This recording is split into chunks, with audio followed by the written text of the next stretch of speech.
welcome to Life on Board AmyJo for this week. Last week you saw us heading towards the museum and tackling the amount of pennywort weed that we had as we approached the museum. Now, this week we are going to take you on a journey looking around the museum, all the old buildings, the industrial park, and giving a little bit of history on it. So I hope you enjoy.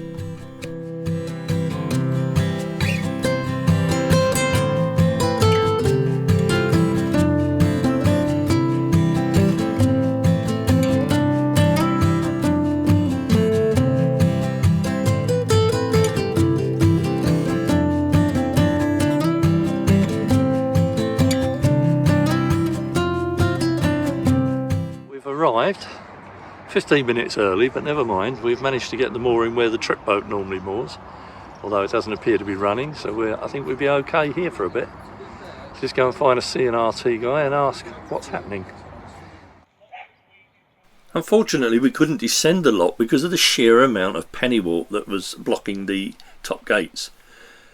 Luckily we had Kev with us, and a CNRT volunteer came along, and between the three of us it took us over an hour to clear the entrance. Right, shall we attempt this then?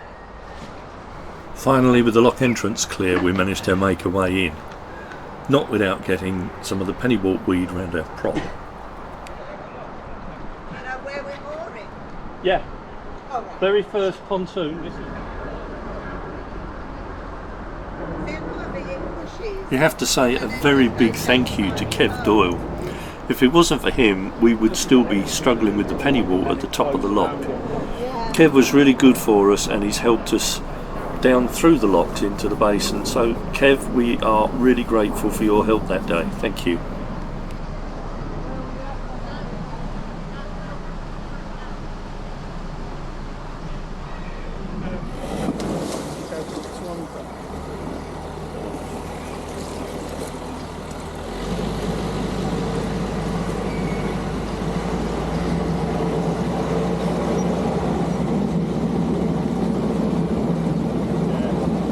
Having cleared the weed from the front of the lock, we're now in the top lock and we're starting to make our way down to the lower basin.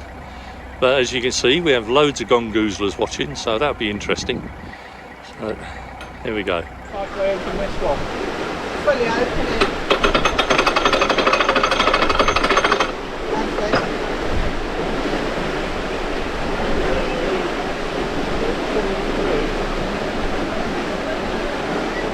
No, this one. They came from nowhere. Loads of them. Yeah. That's worrying. Now you know why we keep all the windows and doors closed in locks. Now I've got to get on the mooring. Huh? Yeah. Well, I need to go in down there somewhere. So.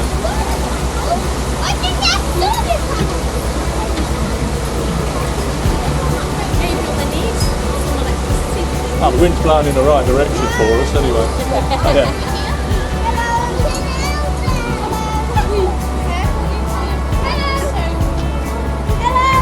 Hello.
are, folks, we've made it. We're in the National Waterways Museum at Ellesmere Port now.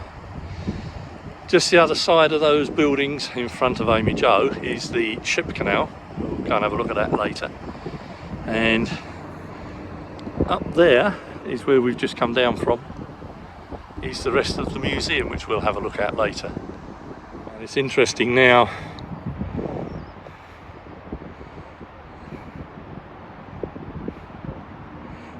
they now charge £10 a night, which also gives you a voucher to go around the museum.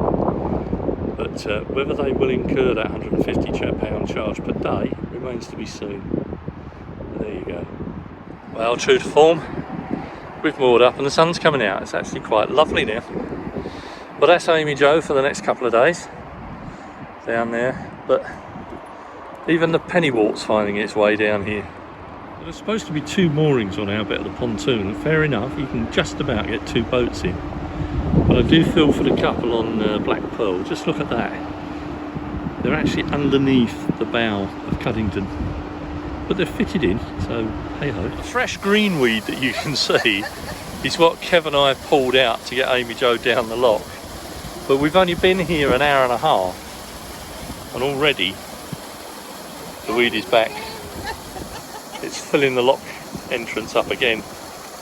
So I've got a real problem down here. A small clump around the bow as we approach the lock chamber. That little clump was all underneath the boat. We had to drag that out with rakes.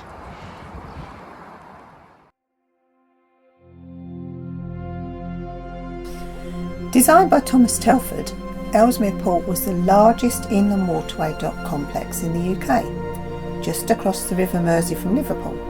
Goods were moved from the ocean-going ships onto narrowboats and barges so they could move relatively swiftly along the canal network.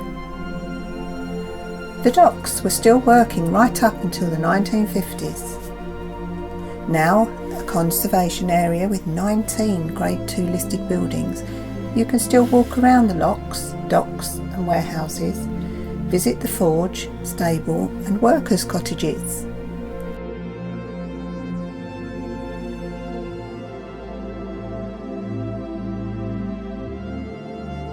The blacksmith forge is where the canal company's ironwork used to be made.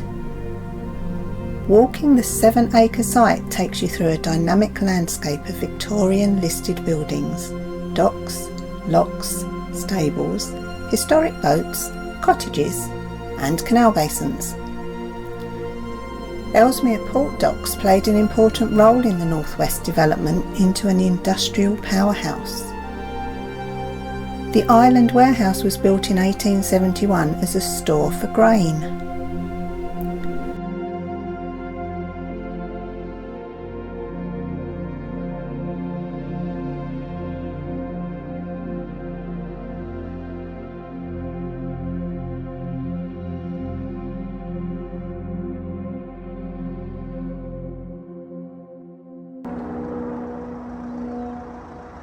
Well, this is the Manchester Ship Canal, and the refinery you can see in the background is where I used to work.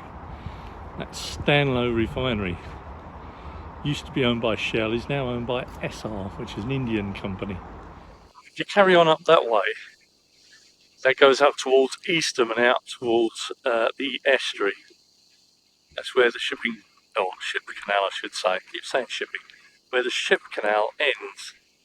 And I'm now stood near the lighthouse which marks the entrance to Ellesmere Port Docks, or narrowboat docks. We came through here several years ago on AmyJo. Well, from this vantage point up on the museum, you get a glimpse of the ship canal there. Then there's a bank, and way off in the distance is the Mersey estuary. I think that over there is actually Liverpool Airport. Oh, it could be. That way.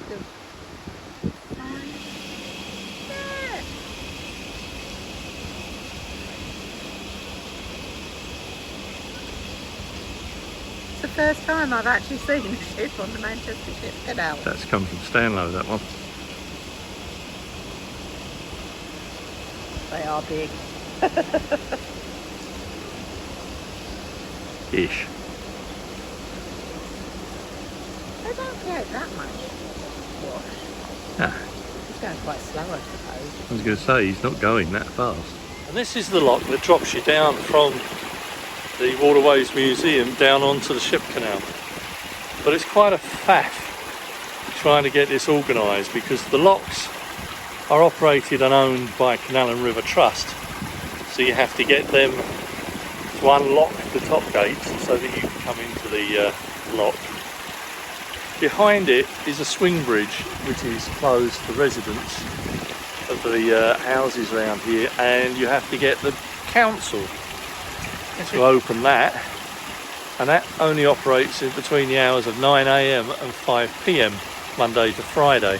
And then isn't it Peel Ports to And actually then go on once the you're ship? on the ship canal, you need permission from Peel Ports Limited, who run the ship canal, for permission to go onto the ship canal itself. But it doesn't even end there. Once you've got permission from Peel Ports and you've got the locks unlocked and open, and you can proceed, even before you get that far, the boat needs to be certified as seaworthy. So you have to get a seaworthy certificate before you can even consider going on the ship canal, which is down that way. So for this trip, that's as far as AmyJo's is going. When we leave on Thursday, we have to go back up these locks, and it's the single lock that we'll be going up.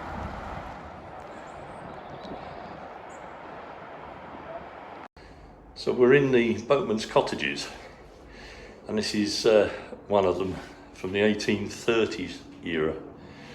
As you can see, it would have been very, very basic. There's no electricity, there's no running water, and that would have been their water supply. And this would have been the kitchen, would you believe? And there's no fitted appliances in this kitchen by any means. Just a fire. Just that range. The fire did everything, didn't it? Yeah. So in this cottage we move forward in time to the 1900s, and believe it or not, they do have gas lighting, as you can see on the ceiling, on the chimney breast there. And they do have running water in the form of a single tap in the scullery. But this organ is a pedal driven organ, and we actually had one of these when we lived in Essex. Scullery's pretty much still the same, however they've got a much more modern range for cooking on, so which would have made life a lot easier, but still gas lighting. And our daughter Amy has actually got one of these clothes rails hanging up in her house. So even though they're quite an old design, they're still quite workable. That is the one running water tap for the whole house. This would have been the washroom. No automatic washing machines here. That is the washing machine. Yeah. Coal fired underneath, and a tank holding the And the water. dolly. The dolly for cleaning. And the dolly for cleaning, And the yes. washboard, They yeah. even had flushing toilets then. So we're now into the 1930s, and as you can see, we have a radio. So we have electricity now. Enjoyed So that's good. by so many of Kitchen you still has its range, and apparently. was bestowed on me. Notice they've actually got wallpaper on the walls now. With his wife and children. During these hard days, And the kitchen has more modern appliances now, with a gas cooker. Just look at that. my mother and by her, But they're still cooking on the range. That hasn't changed. the ministers of the crown, Oh, they've got running water in the kitchens. But yes, they do have running water in the kitchen now. All the mod cons. Still got the clothes hole stove to dry your clothes in the kitchen. So now we're post-war in the 1950s, and as you can see, they've got all the mod cons. The three-piece suite has made its debut. So have personal cameras and a newfangled TV set and you can play your own records on the music centre. A bit bigger than the ones we have today. And out in the kitchen, Electricity. they have electricity. Electric stove and electric So we have electric kettle. stove and kettles. And more mod cons, they have Looks like hot and cold there. a washing machine. Wow.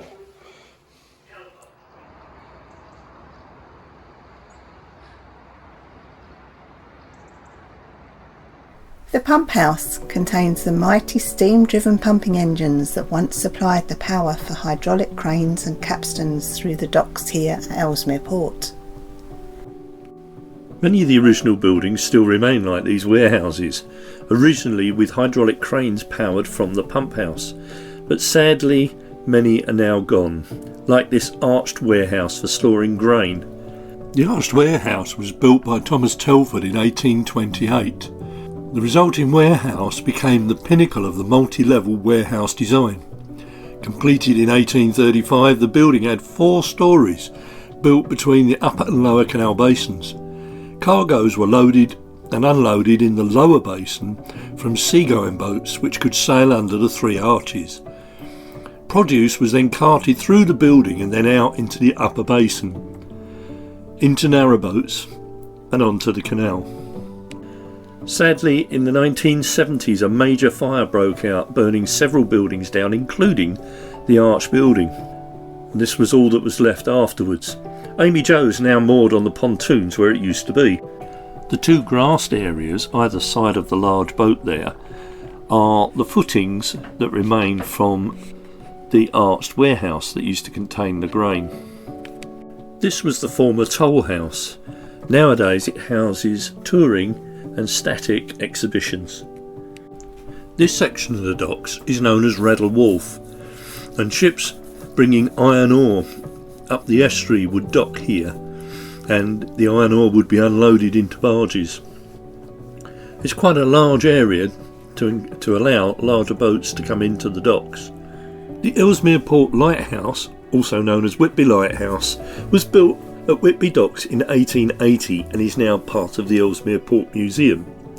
Its purpose was to guide ships in from the Mersey estuary to the entrance to the Ellesmere Port Docks. When the Manchester Ship Canal was built and started up at Eastham Locks, it meant that the lighthouse was no longer needed. I'm not filming all of the museum exhibits in here, but this one is worthy of note. This is a navvy's hut.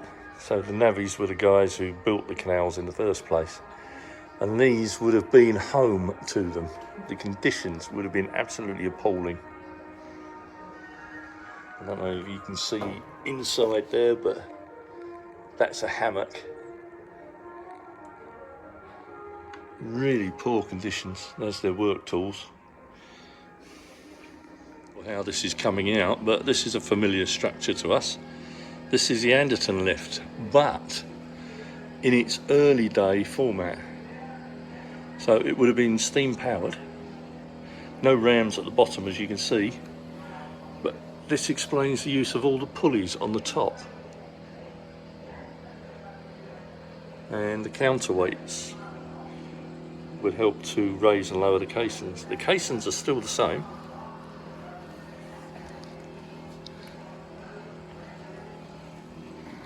Glass is getting in the way, unfortunately, but there you go. Well, it's now the next morning. It's midday, in fact, and after all that we cleared out, this is now what has accumulated in the lock entrance. Oh my god. How we're going to get out through that, I have no idea. That's going to take some clearing. Well, that's it for this one, folks. I hope you enjoyed our little look round the National Waterways Museum here at Ellesmere Port. Join us next week as we make our way back into Chester and carry on doing the paint repairs on AmyJo. But before I go, I'd just like to thank all our Patreons, especially Clive Pugh, for all his help in these last few days. Thank you, Clive, we really do appreciate your help. And to all our channel members, thank you very much for following us. And our new channel member, Chuck Kirby. Thank you, Chuck, we really appreciate you joining us, and welcome aboard. So for now folks, stay well, do stay safe, look after yourselves, and we'll see you next week on Life on Board AmyJo. Bye for now.